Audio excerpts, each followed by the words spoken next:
Every day in the United States, men, women, and children alike are currently victims of sex trafficking and forced labor. Despite the serious and long-term consequences for their victims as well as their families, communities, and society.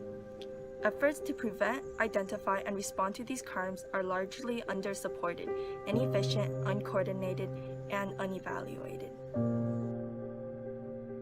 There are 4 types of human trafficking. The first kind is forced labor. The second is exploitation of women for sexual transactions, child exploitation, and organ extractions.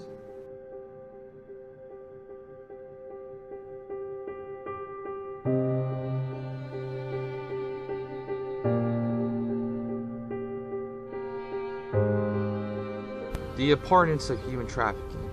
When people hear the word human trafficking, they assume women, children, and even men are used as sex slaves. But that is the lowest form of human trafficking. The most common is forced labor, while the victims are forced to work. And the United States is actually the top 10 when it comes to forced labor. The victims are actually scared to escape because they don't speak the language of the land and they feel that they can't get around. And if they do escape and get caught by the authorities, they go to jail for their actions.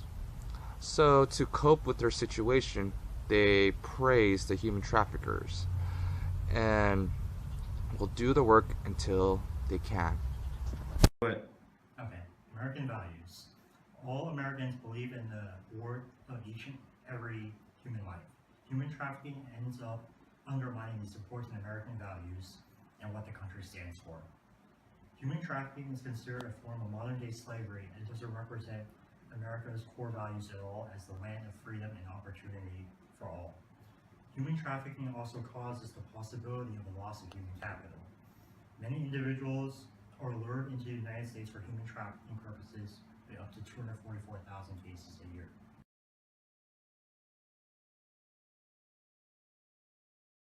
There are currently many policies in the United States that helps victims of human trafficking. One of them includes the Trafficking Victims Protection Act of 2008. This requires that the government provide information about workers' rights to people applying for work and education-based visas. It also put in place new systems to gather and report human trafficking data. It expanded the protections available with the T visa and required that all unaccompanied children be screened as potential victims of human trafficking. This reauthorization also enhanced sanctions against traffickers and expanded definitions of various types of trafficking to make prosecution easier.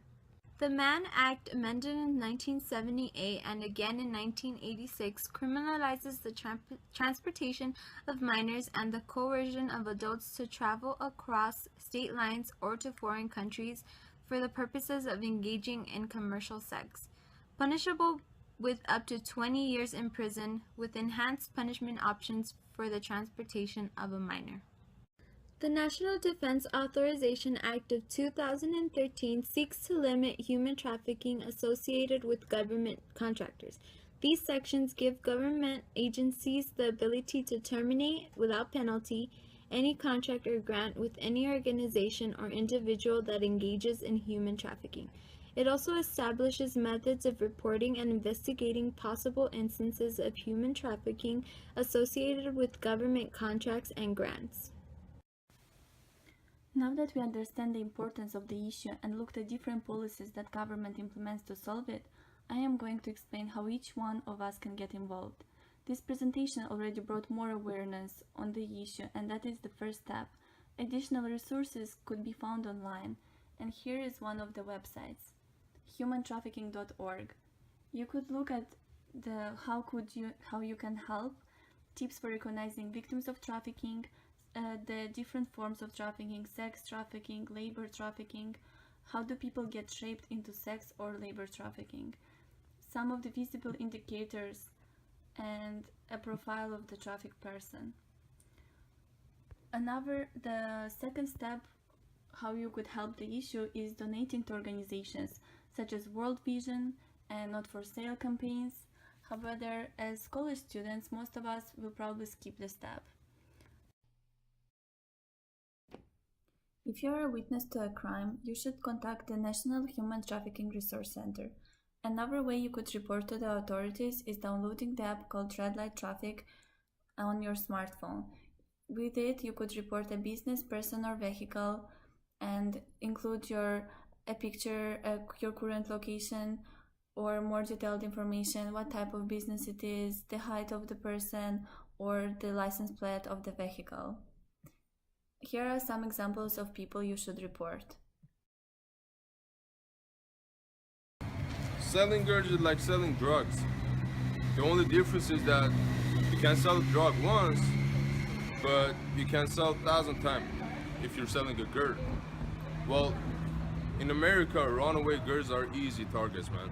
Our household staff loves us. We save them from the wretched conditions in their countries.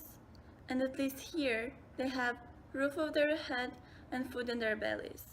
Of course, we don't let them leave the building, but that is just for their safety.